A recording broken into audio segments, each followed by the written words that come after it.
Sirik katamu, harta ini yang kasih saya makan. Kalau kalian berani bicara ke warga, besok pagi kalian cuma tinggal nama.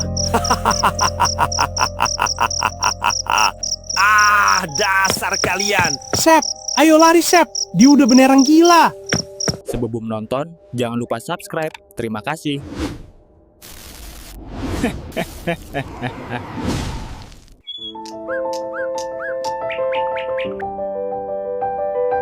Sep, Lang, Bapak sudah dengar cerita kalian soal gudang itu. Tapi tolong kalian mengerti posisi Bapak. Tanpa bukti fisik, kita tidak bisa asal lapor polisi hanya karena terasa hawa tidak enak. Bukan cuma hawa, Pak Kades.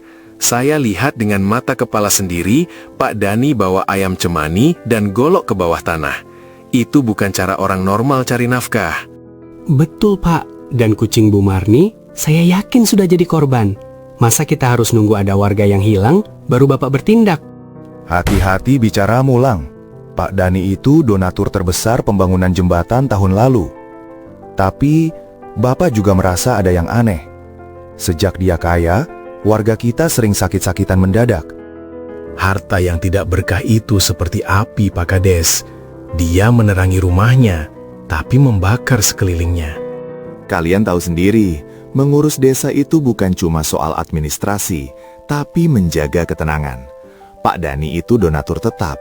Kalau saya salah langkah, warga juga yang rugi. Tapi Pak Kades, donasi dia itu kayak uang tutup mulut. Saya curiga aspal jalan yang dia banggain itu campurannya pakai tanah kuburan. Auranya gelap banget. Benar Pak, kami tidak ingin membuat gaduh. Tapi keresahan warga sudah memuncak. Bu Marni sudah menangis tiap malam karena hewan ternaknya habis tanpa bekas. Apa kalian punya bukti foto atau rekaman? Zaman sekarang, kesaksian mata saja tidak cukup kuat untuk menyeret orang kaya ke jalur hukum. Hukum manusia mungkin butuh bukti kertas, tapi hukum alam hanya butuh waktu, Pak. Kami kesini supaya Bapak bisa ambil tindakan sebelum ada warga yang jadi korban fisik. Beri saya waktu 2 hari. Saya akan coba panggil Pak Dani ke sini untuk tabayun. Tapi saya minta kalian jangan melakukan tindakan ceroboh. 2 hari? Keburu saya jadi sate tuyul, Pak. Tapi ya sudahlah, kita ikuti prosedur Bapak dulu.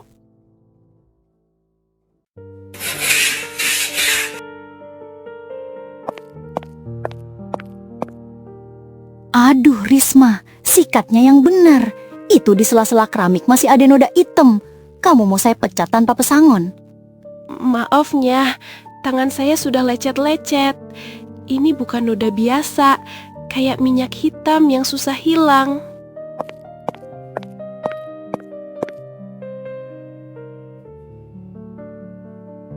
Itu bukan minyak, Risma. Itu darah kotor hasil perbuatan majikanmu yang gak benar. Hati-hati kamu tinggal di situ.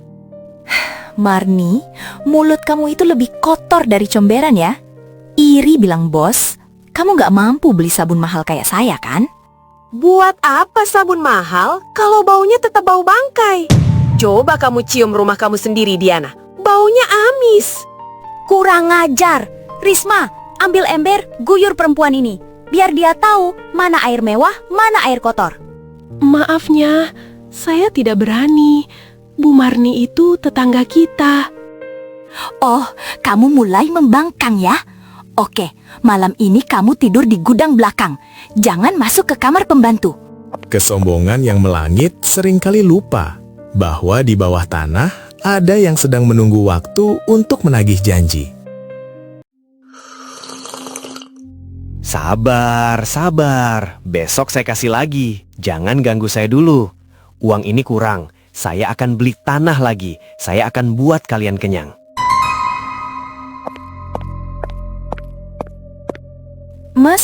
Mas ngomong sama siapa lagi sih? Itu di dapur. Si Risma pingsan lagi. Katanya lihat guling putih di balik jendela. Diam kamu! Risma itu cuma lebay. Kalau dia berisik, potong lidahnya. Jangan sampai urusan kita terganggu karena babu nggak guna. Tenang, uangnya sedang jalan. Semua lahan desa akan jadi milik kita. Kamu mau apa lagi? Darah? Nanti saya carikan yang lebih segar. Mas Dani, kamu dengar aku nggak sih? Aku ini istrimu, bukan pajangan. Kamu makin hari makin aneh, jarang mandi, rambut berantakan. Kamu nggak lihat mereka, Diana? Mereka sedang duduk di sebelahmu. Mereka lapar. Mereka mau hidangan yang lebih banyak lagi. Mas, jangan nakut-nakutin aku. Di sini cuma ada kita berdua. Jangan-jangan kamu beneran gila ya? Gila? Gila nggak punya deposito miliaran. Orang gila nggak punya mobil mewah. Saya ini jenius. Saya tahu cara instan menguasai dunia ini. Tapi Mas, si Risma bilang dia lihat pocong di dapur. Aku juga mulai ngerasa ada yang narik-narik kakiku kalau lagi tidur.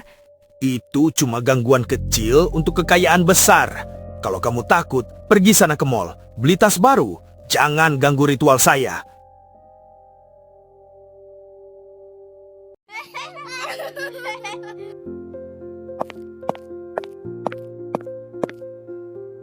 Asep, Galang, Ibu titip pesan. Jika nanti badai itu datang, tetaplah berada di barisan yang benar. Jangan sekali-kali mencoba melawan kegelapan dengan emosi. Tapi, lawanlah dengan doa. Tapi Bu Siva, si Dani itu udah beneran gila. Masa tadi saya lihat dia ketawa-ketawa sambil makan bunga di halaman? Itu namanya ngelakoni, Lang. Dia sudah menukar akal sehatnya dengan tumpukan emas. Kasihan sekali. Ingat, setiap perjanjian dengan iblis ada harganya. Dan harganya biasanya sangat mahal. Tapi Bu, kalau harganya mahal, kenapa Pak Dani nggak beli kesadaran aja ya? Daripada beli mobil banyak, tapi tiap malam teriak-teriak kayak orang kalah main bola. Karena iblis itu pedagang yang licik, Galang. Dia memberikan apa yang kita inginkan, tapi dia mengambil apa yang paling kita butuhkan, yaitu ketenangan jiwa dan keselamatan iman. Itulah kenapa kita di sini, Lang. Berbagi dengan anak-anak yatim ini bukan cuma soal kenyang, tapi soal menjaga hati agar tidak haus akan harta seperti Pak Dani. Kekayaan yang asli itu ada di sini. Iya sih Sep, benar. Tapi jujur aja, lihat Pak Dani makan kembang tadi, gue jadi kepikiran, apa nggak pahit ya? Mana kembang kantil lagi? Kan mending makan bakso Pak Kumis jelas enaknya.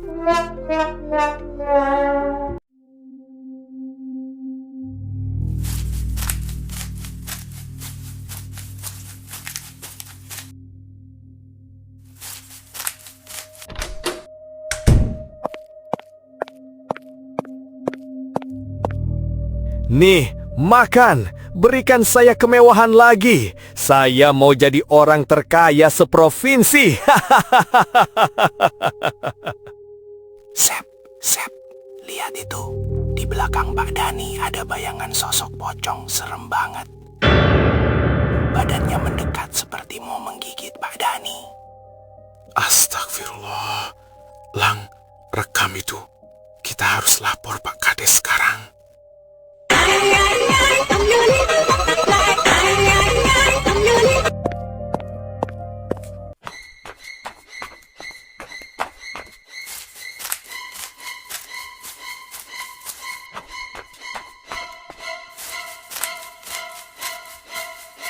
Ma, tolong Ma.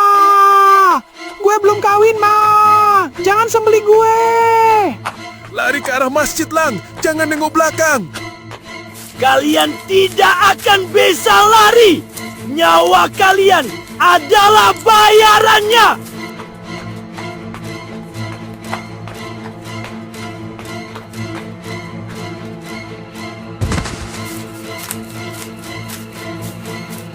Siap-siap untuk ajal kau.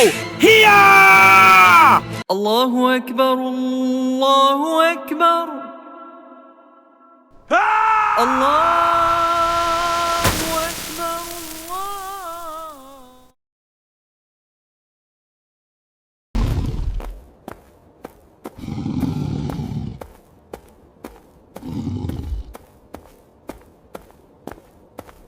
Terima kasih sudah menonton.